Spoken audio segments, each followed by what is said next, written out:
Այն հնդկական ավանդության համաձայն ի սկզբանե մարդիկ շատ ուշիմ էին և ընդունակ։ Նրանք մեկ անգամ լսելով իմաստությունն իրենց ուսուցիչների շուրթերից մտապահում էին ողջ կյանքի ընթացքում և փոխանցում իրենց հաջորդներին։ Սակայն ժամանակները փոխվեցին, մարդկանց ունակությունները թուլացան, բթացավ նրանց հիշողությունը, և որպեսզի նախնյաց աստվածաշնորհ գիտելիքները չմոռացվեն ու չկորչեն, ստեղծվեց գիրն ու գրի միջոցով հետագա սերունդներին փոխանցեցին սրբազան իմաստությունները։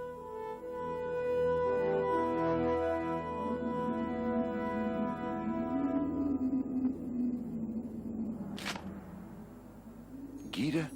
քաղաքակրթության մեծագույն նվաճումներից է։ Գրի շնորհիվ են մարդիկ ի վիճակի օգտվելու նախնյաց գիտելիքների վիթխարի պաշարից, որը կուտակվում է հազարամյակների ընթացքում։ Ինչու և ինչպես ստեղծվեց գիրը։ Այս հարցերի պատասխանները ստանալու համար մենք ընտրեցինք համաշխարհային քաղաքակրթության բնօրրաններից մեկը։ Առաջավոր Ասիայի հյուսիսում գտնվող հայկական լեռնաշխարհը, երկու պատճառով։ Նախ Հայաստանում վկայված են գրի ծագման ու զարգացման բոլոր փուլերը, առկա են գրի բոլոր տեսակները, և երկրորդ, մի շարք հնագույն աղբյուրների, այդ թվում Աստվածաշնչի համաձայն, հայկական լեռնաշխարհն էր մարդկության բնօրրանը, ուր պահվում էր իմաստության խորհրդանիշը։ Այստեղ էր, որ համաշխարհային ջրհեղեղից հետո տեղի ունեցավ մարդկության վերածնունդը։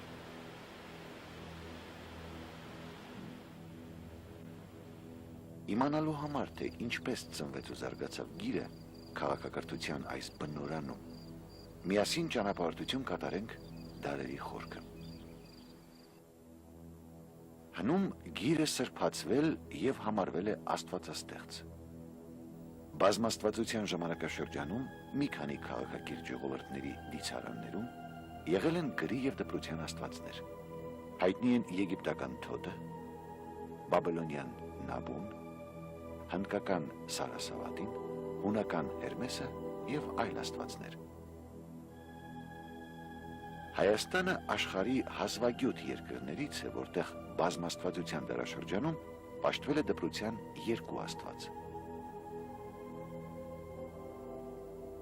Վաղնջական ժամանակներում հայոց դպրության աստվածը Տորքան Գեղն էր։ Ըստ հայոց պատմահայր Մովսես Խորենացում, հեթանոս հայերը երգում էին նրա մասին, որ ձեռք էր զարնում որցակար ապառայժներին, որոնց վրա ոչ մի ճեղքվածք չկար, իր ուզածի պես ճեղքում էր մեծ ու փոքր, եղունգներով տաշում, տախտակներ ձևացնում և նույնպես եղունգներով գրում էր արծիվներ ու նման բաներ։ Սա հիերոգլիֆ գրության մասին պահպանված հիշողություն է։ Դպրության աստվածը նաև հզոր հերոս էր, և երբ թշնամին հարձակվում էր հայոց երկրի վրա, նա հսկա ժայռերը պոկելով խորտակում էր թշնամու նավերը։ Քրիստոնեության ընդունման նախօրյակին հայոց դիցարանի դպրության, գիտության և արվեստի աստվածն էր Տիրը, որը համարվում էր գերագույն աստված Արամազդի դպիրը։ Նրա քրմերն օժտված էին նաև ճակատագրեր գուշակելու շնորհով։ Ուշագրավ է, որ դպրության աստվածները, որպես օրինաչափություն, հանդես են գալիս ոչ միայն իբրև գիր արարողներ, դպրության, արվեստի ու գիտության հովանավորներ, այլև աստվածներ, որոնք գրում են մարդկային ճակատագրերը, գրանցում նրանց անունները կյանքի ու մահվան մատյաններում։ Հայերի մեջ այսօր էլ քրիստոնեության ընդունումից 1700 տարի անց պահպանվել է գրողը քեզ տանի անեծքը, որը նշանակում է անունդ գրանցվի մահվան մատյանում, մահվան արժանանաս։ Գրի սրբազան լինելու հավատամքը չվերացավ նաև միաստվածության դարաշրջանում։ Միջնադարում գրեր ստեղծած անձիկ սրբացվեցին։ Այդպես մեծարվեցին գոթական Այբուբենի հեղինակ Վուլֆիլան, որն ապրել է 4-րդ դարում, Մեսրոպ Մաշտոցը, որը 5-րդ դարի սկզբին Այբուբեններ ստեղծեց նախ հայերի, հետո նաև աղվանների ու վրացիների համար,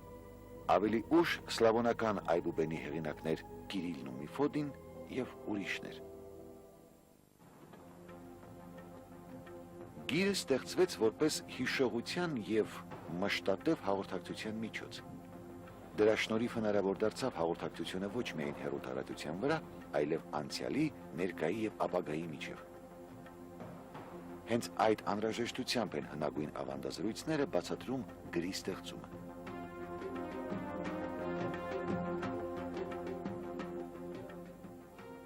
Շումերական հնագույն արձանագրությունների համաձայն գիրը ստեղծվեց այն ժամանակ, երբ միջագետքից դեպի հայկական լեռնաշխարհում գտնվող Արատտա երկիրը մեկնող դեսպանները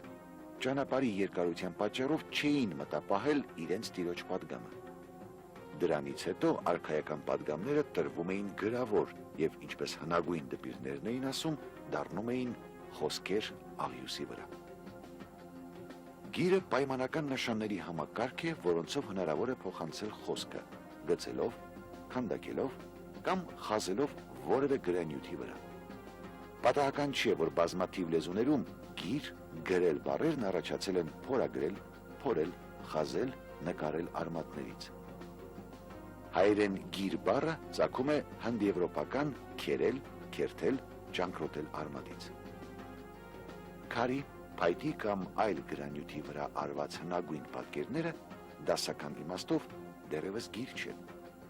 Այսօրվա գիտության մեջ իսկական գիր է համարվում նշանների այն համակարգը, որով հնարավոր է գրանցել ոչ թե միայն ընդհանուր հասկացություններն ու բառերը, այլ լեզուն իր հնչյուններով ու քերականական մասնիկներով։ Այդ իսկ պատճառով վաղ պատկերագրության փուլը համարվում է նախագրային շրջան։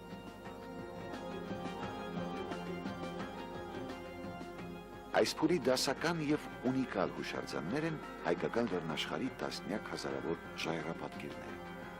Ամենավաղ շրջանի ժայռապատկերները թվագրվում են Քրիստոսից առաջ 15-ից 12-րդ, իսկ ամենանորերը Քրիստոսից առաջ առաջին հազարամյակներով։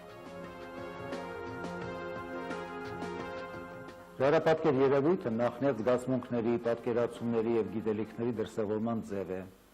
Իրականացրել է գրանցման, կուտակման և փոխանցման գործառույթներ, եղել մարդկային հաղորդակցման միջոց։ Ժայռապատկերումը մասն ու տեսակն էր աշխարհընկալումային համակարգի արտահայտման, ծիսապաշտամունքային և ուսուցողական ոլորտների։ Հայկական լեռնաշխարհը ժայռափորագրման օջախ և օրրան է եղել։ Լեռնաշխարհից դուրս նրա մերձավոր շրջակայքում հնագույն ժայռապատկերները գրեթե բացակայում են, իսկ լեռնաշխարհի ներսում առկա է ժայռապատկերների գերկենտրոնացում, այսինքն մեծ քանակություն, թեմատիկայի և տեսականու հարստություն, գրեթե հավասարաչափ ու խիտ բաշխվածություն։ Ժայռապատկերները հարուստ տեղեկություններ են պարունակում տվյալ դարաշրջանի կյանքի բոլոր կողմերի մասին, ուստի պատահական չէ, որ դրանք հաճախ անվանվում են հնադարի քարե հանրագիտարաններ։ Պարզ կենցաղային պատկերների կողքին առկա են նաև աստղագիտական բնույթի ժայռապատկերներ, որոնց ուսումնասիրությունը ցույց է տալիս, որ Հայաստանի բնակիչները դեռևս 5000 տարի առաջ ունեցել են բարձր մակարդակի աստղագիտական գիտելիքներ, կիրառել են լուսնային, լուսնաարեգակնային և արեգակնային օրացույցներ։ Աստղային երկնքի այս բացառիկ քարտեզները հայտնաբերվել են Հայաստանի Հանրապետության Գեղամա և Վարդենիսի լեռներից։ Դրանց մանրամասն ուսումնասիրությունը կարող է մեծ լուսաբանումներ բերել ոչ միայն հայկական լեռնաշխարհի, այլև ողջ երկիր մոլորակի պատմության համար։ Աշխարհի գրեթե բոլոր ծագերում կան հին ու նոր ժայռապատկերներ, սակայն Հայաստանում հայտնաբերված հնագույնները շատ են բազմազան, ընդգրկված են մոտ 15 թեմատիկ խմբում։ Դեպի Փոքր Ասիա, Կովկաս, Հյուսիսային Եվրոպա, Սիբիր, Կենտրոնական Ասիա, Իրան, Հյուսիսային Միջագետք, Արևելյան Հյուսիսային Աֆրիկա, Հարավային Եվրոպա ուղղություններով շարժվելիս կտրուկ նվազում է պատկերների բազմազանությունը, քանակն ու խտությունը, իսկ որոշ թեմատիկ խմբեր գրեթե բացակայում են կամ արտահայտված են շատ թույլ, օրինակ, օրացույց, քարտեզ, տառանման նշաններ, վիշապ, մարզաձև, գրեթե չկան։ Աշխարհի այդ մասերի ժայռապատկերները լոկ 5-6 թեմատիկ խումբ են ներկայացնում, նկատելի է մեծ կրկնվածություն։ Հայաստանի ժայռապատկերները գրի զարգացման տեսանկյունից կարելի է բաժանել երկու հիմնական խմբի։ Առաջին խմբի ժայռապատկերներում առկա են միայն պարզ նկարներ, երկրորդ խմբում, որն ավելի զարգացած աստիճան է, ի հայտ են գալիս խորհրդանշաններ, սիմվոլներ։ Դրանք հանդես են գալիս սկսած Քրիստոսից առաջ 5-րդ հազարամյակից եւ բազմաթիվ զուգահեռներ ունեն համաժամանակյա հնագիտական իրերի հետ։ Այդպիսով աստիճանաբար սկզբնավորվում էր գիրը։ Նախնադարում նկարի միջոցով էին արտահայտվում մարդկանց եւ գեղագիտական եւ գրային հաղորդակցության պահանջները։ Հետագայում նկարը զարգացավ երկու ճանապարհով։ Առաջինը իբրև կիրառական արվեստ, որում երևույթները շարունակում էին պատկերվել ըստ իրենց արտաքին տեսքի, երկրորդը եղավ գրի ճանապարհը, երբ պատկերագրերն աստիճանաբար կորցնելով իրենց նախնական տեսքը, վերածվեցին խոսքի մասեր արտահայտող նշանների։ Այդպիսով վաղ պատկերագրության կատարելագործման արդյունքում առաջ եկավ զարգացած պատկերագրությունը, գաղափարագրությունը։ Քիչ ավելի ուշ հնագույն դպիրներն արեցին կարևոր մի քայլ, դա վանկի հայտնագործումն էր։ Գաղափարագրերն առանձին բառեր արտահայտելուց բացի օգտագործվում էին նաև հնչյունային նշանակությամբ, արտահայտելով տվյալ բառի առաջին վանկը կամ հնչյունը։ Այս երևույթը գիտության մեջ ընդունված է կոչել հունարեն ակրոֆոնիա, ակրո սկիզբ եւ ֆոնիա հնչյուն բառերից։ Այսպիսով Քրիստոսից առաջ 4-րդ հազարամյակի վերջին եւ 3-րդի սկզբին հնչյունագրության ի հայտ գալու շնորհիվ առաջացան աշխարհի առաջին գրային համակարգերը։ Այսօր ընդունված է աշխարհի առաջին գրեր համարել շումերական եւ եգիպտական բառավանկային հիերոգլիֆիկ համակարգերը։ Հայկական լեռնաշխարհում նման համակարգ է ստեղծվում Քրիստոսից առաջ 4-ից 3-րդ հազարամյակներում։ Այն հնագիտական գրականության մեջ հայտնի է որպես վաղ բրոնզի դարաշրջան։ Քրիստոսից առաջ 4-րդ հազարամյակի կեսերից սկսած հայկական լեռնաշխարհի հասարակական զարգացումներում մի նոր փուլ է սկսվում եւ ձևավորվում է մի ինքնատիպ մշակույթ ամբողջ հայկական լեռնաշխարհում եւ նրա հարակից տարածքներում։ Այս մշակույթի կրողները ոչ միայն զբաղեցնում են հայկական լեռնաշխարհի մեծագույն մասը, այլ նաեւ նրա հարակից տարածքները հասնելով մինչեւ Կովկաս, ժամանակակից Դաղստանի եւ Չեչնիայի տարածքներ, հարավ-արևմուտքում շարժվելով դեպի հարավ-արևմուտք այս հասարակության ներկայացուցիչները հասնում են մինչև Սիրիա, Սիրիայի հյուսիսային շրջանները, այնուհետև Միջերկրական ծով եւ ըստ էության Միջերկրական ծովի արևելյան ափերով ընդհուպ մինչև Սինայի թերակղզի։ Հարավ-արևելքում այս մշակույթի սահմանները հասել են մինչև Իրանի կենտրոնական արևմտյան հատվածները։ Սա մետաքին մշակութային ֆենոմեն է։ Առ այսօր դեռևս ոչ ամբողջական բացատրված եւ մեկնաբանված, թե ինչպես այս հասարակության ներկայացուցիչները կարողացան հասնել Միջերկրական ծովի ափերը, ինչպես կարողացան հասնել Զագրոսի արևելյան փեշերը։ Հնագիտական պեղումների արդյունքները հաստատվում են շումերական աղբյուրների տեղեկություններով։ Սեպագիր այս սալիկները վկայում են, որ Քրիստոսից առաջ 3-րդ հազարամյակի առաջին կեսին հայկական լեռնաշխարհի այսօր հայտնի առաջին պետությունը Արատան ունեցել է սեփական գիր։ Նշանները, որոնք հանդիպում են հարյուրավոր խեցեղեն անոթների վրա, մինչև օրս դեռևս վերծանված չեն։ Ավելի ուշ Քրիստոսից առաջ 3-րդ հազարամյակի վերջերին պատկերագրերի բարձեցմամբ ստեղծվում է Հայաստանի գծային գիրը, որը կիրառվում է մինչև Քրիստոսից առաջ առաջին հազարամյակի սկիզբը։ Այն բաղկացած էր 400-ից ավելի նշաններից, որոնցով գրված ավելի քան 300 արձանագրություններ են գտնվել Հայաստանի հնավայրերից։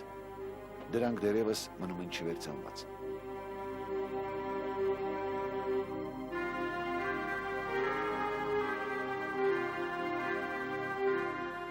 Հայաստանում տեղական գրի զարգացման հաջորդ փուլը եղավ Վանի կամ Արարատ Ուրարտուի թագավորության մեհենագրությունը, Քրիստոսից առաջ 9-ից 7-րդ դարերում։ Գրային այդ համակարգը բաղկացած էր շուրջ 300 մեհենանշաններից, հիերոգլիֆներից, որոնք գրվել են աճից ձախ եւ վերից վար ուղղություններով։ Այս համակարգի վերծանության բանալին գտնվեց 1995 թվականին։ Ներկայումս վերծանված ու մեկնաբանված են շուրջ 60 մեհենագրեր, որոնց ուսումնասիրությունը թույլ է տալիս ենթադրելու, որ վանյան մեհենագրության լեզուն հնագույն հայերենն է։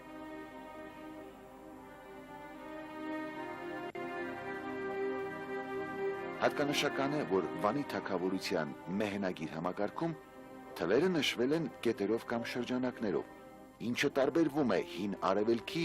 մյուս գրահամակարգերի թվանշաններից։ Եգիպտոսում միավորները նշում էին գծիկներով, իսկ մեծ թվերը պայմանական նշաններով։ Նույնպիսին էր մոտեցումը խեթալուրիական հիերոգլիֆիկայում։ Միջագետքից ծագող սեպագիր համակարգերում բոլոր թվերը նշվում էին սեպանշաններով, եւ միայն Հայաստանում է, որ թվերը նշվում էին կետերով ու շրջանակներով։ Ընդ որում, կետերով ու շրջանակներով թվանշանների արձանագրումը հայկական լեռնաշխարհի հնավայրերում վկայված է դեռևս Քրիստոսից առաջ 5-ից 4-րդ հազարամյակներից։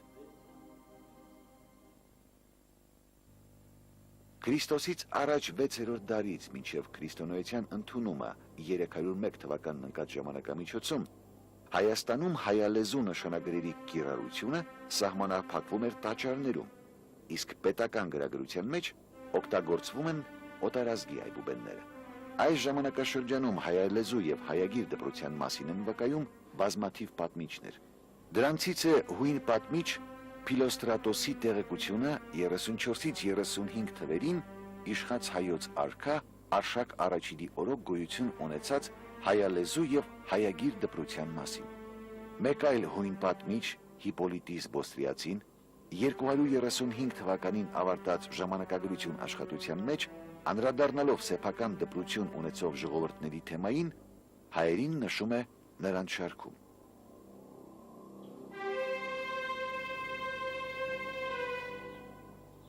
Այս ժողովուրդներից նրանք, որ դպրություն ունեն, հետևյալներն են. եբրայացիները, լատինացիները, որով եւ հռոմեացիներն էին վարում իրենց դպրությունը, սպանացիները, խույները, մարերը եւ հայերը։ Հիպոլոտիս Բոստրիացի, ժամանակագրություն 235 թվական։ Հայ պատմիչ Ագաթանգեղոսը, որ ներկայանում է իբրև 4-րդ դարի գործիչ, հաղորդում է նախաքրիստոնեական Հայաստանում դպրության եւ իմաստության տիր Աստծո պաշտամունքի մասին, որն արգելվեց 301 թվականին Հայաստանում քրիստոնեության պետական կրոն հռչակումով։ Երազամույն կոչված տեղերում էր գտնվում Տիր Աստծո իմաստության ուսման մեհյանը եւ ամենից առաջ սկսեցին այն քանդել, այրել, հավերել։ Ագաթանգեղոս, հայոց պատմություն։ Ագաթանգեղոսը տեղեկացնում է նաև հայալեզու նախաքրիստոնեական նշանագրության մասին, որին ինքը ևս տիրապետում էր։ Նախաքրիստոնեական հայ դպրության մասին կարևոր տեղեկություններ է հաղորդում նաև 5-րդ դարում ապրած հայոց պատմահայր Մովսես Խորենացին։ Դրանցից հատկանշական է 2-ից 3-րդ դարերում ապրած ասորի նշանավոր գործիչ Բարդածանի մասին տեղեկությունը, որը 180-ական թվականներին Հայաստան գալով փորձել է քրիստոնեական մի ուղղություն քարոզել հեթանոս Հայաստանում։ Նա մեր կողմերն եկավ հուսալով, թե կկարողանա որևէ հետևող գտնել վայրենի հեթանոսներից մեջ։ Բայց երբ ընդունելություն չգտավ, մտավ անի ամրոցը, կարդաց մեհենական պատմությունը, որի մեջ նաև թագավորների գործերը։ Նա բոլորը թարգմանեց ասորերենի եւ ապա նրանից հունարենի։ Մովսես Խորենացի հայոց պատմություն։ Նախաքրիստոնեական Հայաստանում հայալեզու դպրության գոյության մասին են վկայում հետագա դարերի բազմաթիվ մատենագիրներ, որոնք իրենց տեղեկությունները քաղել են հնագույն հիշատակարաններից։ 301 թվականին Հայաստանում քրիստոնեությունը հռչակվեց պետական կրոն եւ նախորդ կրոնի հետ արգելվեց նաեւ մեհենագրության գործածությունը։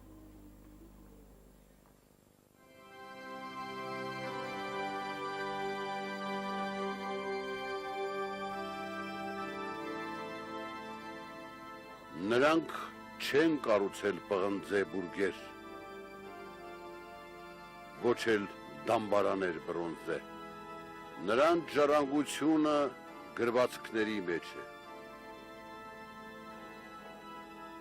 Նրանց բուրգերը գրքերն են խրատների։ Նրանք հեռացել են, անուններն անհետացել, բայց գրքերը ստիպում են միշտ հիշել նրանց։ Եգիպտական բնագիր Քրիստոսից առաջ 1300 թվական։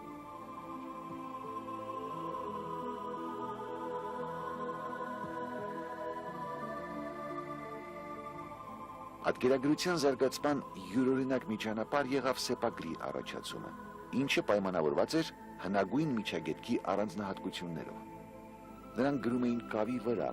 եղեգնյա քարակողմ սրված գրիչներով։ Երբ եղեգնյա գրչի սուրճ ծայրը սեղմվում էր հում կավե սալիկին, առաջանում էր սեպանման նշան, որից շարունակված գիծն ունենում էր մեխի տեսք։ Այդ է պատճառը, որ մինչև օրս արաբերենում եւ պարսկերենում գրատեսակը կոչվում է մեխագիր։ Թաց կավի վրա ուղիղ գծիկներ քաշելն ավելի նպատակահարմար էր, քան կորեր եւ զանազան պատկերներ ստանալը, ինչի հետևանքով շումերական պատկերանշանները սկսեցին գծային տեսք ձեռք բերել։ Փոխվեց նաեւ գրության ուղղությունը։ Եթե սկզբում գրում էին վերից վար, ապա գրության ուղղությունը ձախից աջ փոխվելուց հետո նշանները շրջվեցին 90 աստիճանով։ Այդ էվոլյուցիան ավելի լավ տեսնելու համար վերցնենք երկու նշան՝ ցոլը եւ թրջունը։ Սա նշանների սկզբնական տեսքն է Քրիստոսից առաջ 4-րդ հազարամյակում։ Երբ վերից վար գրության ուղղությունը փոխվեց ձախից աջ ուղղությամբ, նշանների դիրքը շրջվեց 90 աստիճանով։ Քրիստոսից առաջ 3-րդ հազարամյակի առաջին կեսին ստեղծվեց վաղագույն սեպագիրը։ 1000 տարի անց հին բաբելոնյան ժամանակաշրջանում դրանք արդեն ունեին այս տեսքը։ Եվս մեկ հազարամյակ անց դրանք լրիվ անճանաչելի դարձան։ Եթե մենք չունենայինք այս էվոլյուցիոն ընթացքը պարզաբանող փաստեր, չէինք էլ ենթադրի անգամ, որ այս սեպանշանների նախօրինակները 3 հազարամյակ առաջ եղել են այս պարզ պատկերագրերը։ Սեպագիրը լայն տարածում ունեցավ Առաջավոր Ասիայում։ Միջագետքում այն փոխարեցին արևելյան սեմիտները, որոնք գիտության մեջ հայտնի են որպես աքադացիներ կամ ասուրաբաբելացիներ։ Սիրիայի տարածքում արևմտյան սեմիտները, Փոքր Ասիայում խեթերը, Իրանում էլամցիները, ապա պարսիկները, հյուսիսային միջագետքում եւ հարակից շրջաններում խուրիները, հայկական լեռնաշխարհում հայերը, Արարատ Ուրարտու թագավորության ժամանակաշրջանում։ Սեպագիրը դադարեց գործածվելուց հելենիստական դարաշրջանում։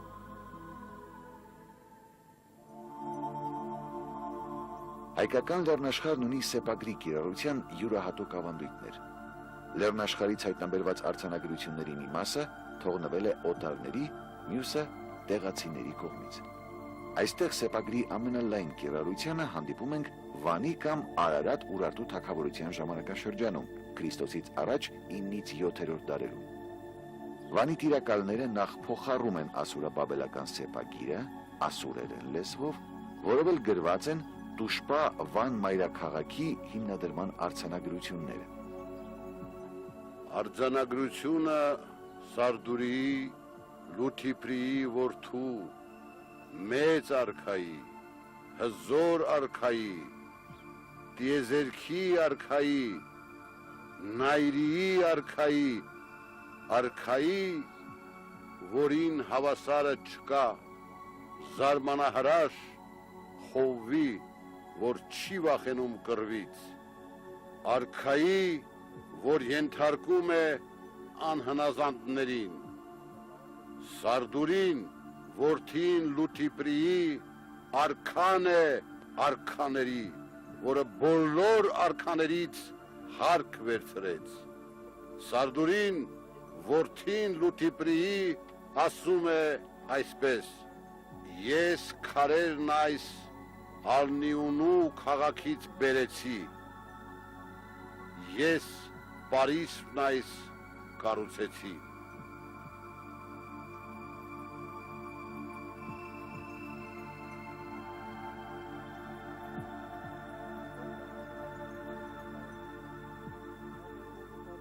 երբ միջագետքյան սեպագրի բարեփոխման արդյունքում ստեղծվեց տեղական սեպագիրը, ասուրաբաբելական սեպագիրը շարունակեց կիրառվել Վանի տիրակալների երկլեզու արձանագրություններում։ Ասուրերենը կիրառվել է նաև Վանի թագավորության գերագույն աստված Խալդիի պաշտամունքի գլխավոր կենտրոն Արդինի Մուսասիրում։ Արդինի Մուսասիրի տաճարը պատկերված է Քրիստոսից առաջ 714 թվականին Ասորեստանի արքա Սարգոն II-ի մայրաքաղաքի դարպասներին, որի հիմամբ էլ այսօր ունենք տաճարի տեսքի վերակազմությունը։ Սա Արդինի Մուսասիրի քրմապետ արքա Ուրզանայի կնիկն է։ Իդեպ Քրիստոսից առաջ 8-րդ դարում ապրած քրմապետ արքայի անունը գրեթե նույնանում է հայոց վերջին քրմապետ Արձանի անվան հետ, որը զոհվեց 301 թվականին քրիստոնյաների դեմ պատերազմում։ Բարեփոխման արդյունքում ստեղծված Արարատ Ուրարտուի տեղական սեպագիրը ունեցավ 300-ամյակի կյանք, որի ընթացքում ստեղծվեց բավականին մեծ մի ժառանգություն։ Ընդհանուր առմամբ Արարատ Ուրարտու թագավորությունից մեզ են հասել ավելի քան 600 մեծ արձանագրություններ։ Իսկ սեպանշաններ գրող իրերի թիվն անցնում է 1500-ից։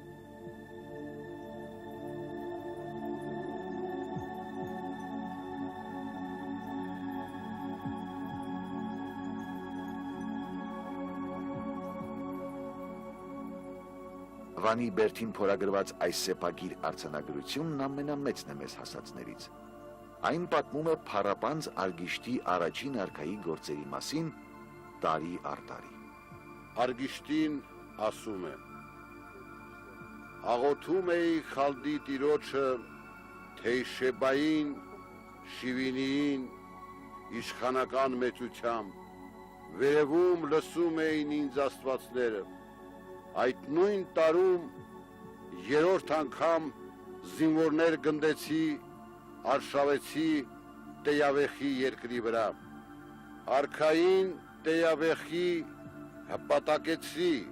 գրավեցի Շերիազի երկիրը, քաղաքները այրեցի, ամրոցները ավերեցի։ Գրավեցի Վետերու երկրի Ուրեյու արքայական քաղաքը։ Արգիշտին ասում է. հանուն Խալդիի այս մեծագործությունները մեկ տարում կատարեցի։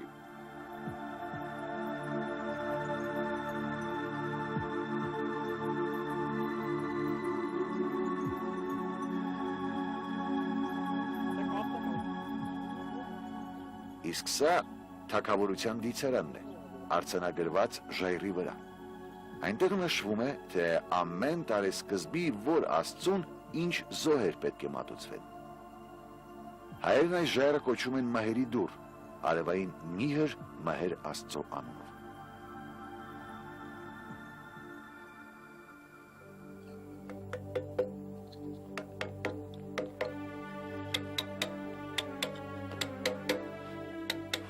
Արդարև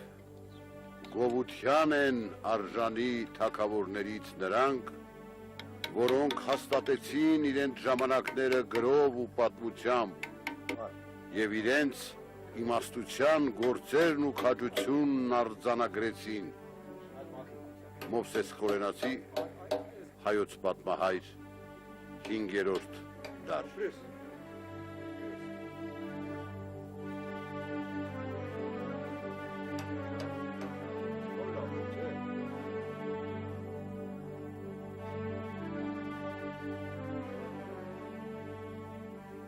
Հայկական լեռնաշխարհից հայտնաբերվել են նաև օտար ծագում ունեցող մեծ թվով արձանագրություններ։ Դրանցից ամենահինը Քրիստոսից առաջ 23-րդ դարում Միջագետքի տիրակալ Նարամ Սուենի Դիարբեքիրի մոտակայքում կանգնեցված սեպագիրն է իր պատկերաքանդակով։ Այն վկայում է, որ համաշխարհային պատմությանը հայտնի առաջին աքադական բռնապետության զորքերը իսկապես հասել են Հայաստան, որը նրա բնագրերում կոչվում է Արմանում։ Աշխարհի հնագույն խուրիերեն արձանագրությունները թվագրվում են Քրիստոսից առաջ 23-ից 21-րդ դարերով եւ հայտնաբերվել են հայկական լեռնաշխարհի հարավ-արևմտյան սահմանին գտնվող Ուրքիշ քաղաքից։ Դրանցից ամենամեծը Ուրքիշի արքա Թիշարիի արձանագրությունը վերաբերում է անդրաշխարհի Աստծուն նվիրված տաճարի կառուցմանը։ Անդրաշխարհի Աստծուն է նվիրաբերված նաև Քրիստոսից առաջ 19-ից 18-րդ դարերով թվագրվող հին ասուրերեն սեպագիր արձանագրությամբ թուրը, որը ևս գտնվել է Դիարբեքիրի շրջանից։ Ակամա մտաբերում ենք հնագույն միջագետքյան Գիլգամեշ էպոսը, որի համաձայն անմահություն փնտրող հերոսը հաղթահարում է Մաշու լեռները, որոնք անտիկ աղբյուրների Մասիուս կամ Մասիոն լեռներն են։ Անցնում անդրաշխարհը խորհրդանշող մահվան ջրերով, ապա միայն հասնում անմահության ծաղկին։ Հատկանշական է, որ հնագույն միջագետքյան էպոսը լիովին համապատասխանում է հայկական աղբյուրներին, որոնց համաձայն անդրաշխարհը գտնվում էր Մասիուս կամ Մասիոն լեռներից հյուսիս, մինչև հայկական Տավրոսի լեռները։ Իսկ Տավրոսյան լեռներից հյուսիս գտնվում էր դրախտաշխարհը, որտեղ պահվում էր անմահության ծաղիկը։ Դրախտ Եդեմը հայկական լեռնաշխարհում էր գտնվում նաև ըստ Աստվածաշնչի։ Եդեմից դուրս եկող 4 գետերից երկուսը, Եփրատն ու Տիգրիսը, սկիզբ են առնում հենց հայկական լեռնաշխարհից։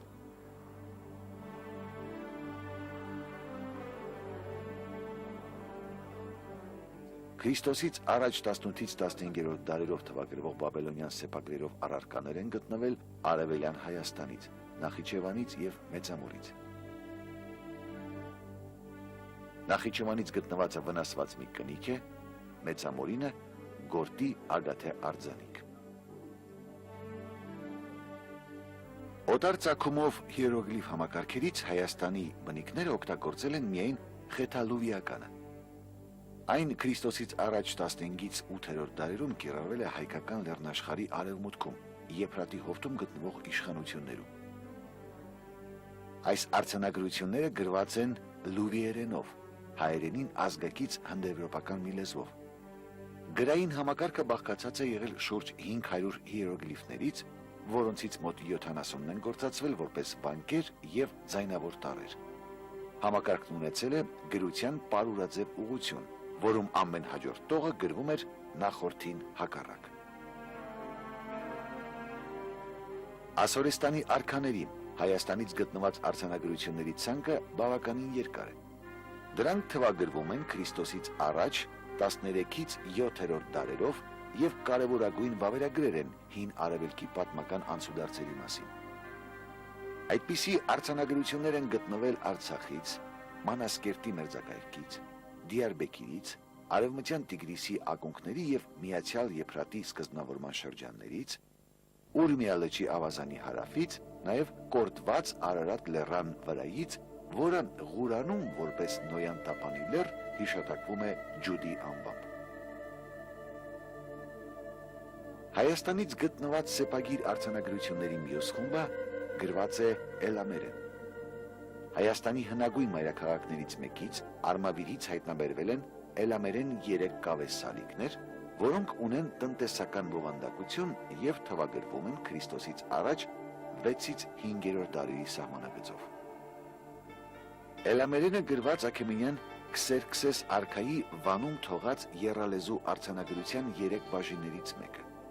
Մյուս 2 լեզուները պարսկերենն ու բաբելերենն են։ Արձանագրությունը քանդակված է Վանի ժայռի վրա, գետնից մոտ 18 մետր բարձրության վրա եւ տեղեկացնում է Քրիստոսից առաջ 5-րդ դարում իշխած Աքեմենյան արքայի կրոնական բարեփոխման մասին, որով Ահուրամազդը հայտարարվեց աստվածներից մեծագույնը։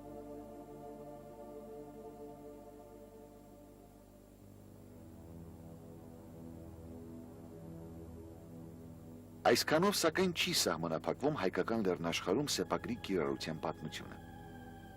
Հայաստանում հայտնաբերվել է առեղծվածային սեպագիր մի համակարգ, որով մինչև օրս գտնվել է 3 արձանագրություն՝ Կարմիր Բերդից, Հրազդանից եւ Նախիջևանից ու Եղեգնաձորի միջնատարածքից։ Դրանցից ամենալավ պահպանվածը Կարմիր Բերդինն է։ Կարմիր Բերդ հնավայրը բնակեցված է եղել դեռևս Քրիստոսից առաջ 3-րդ հազարամյակում։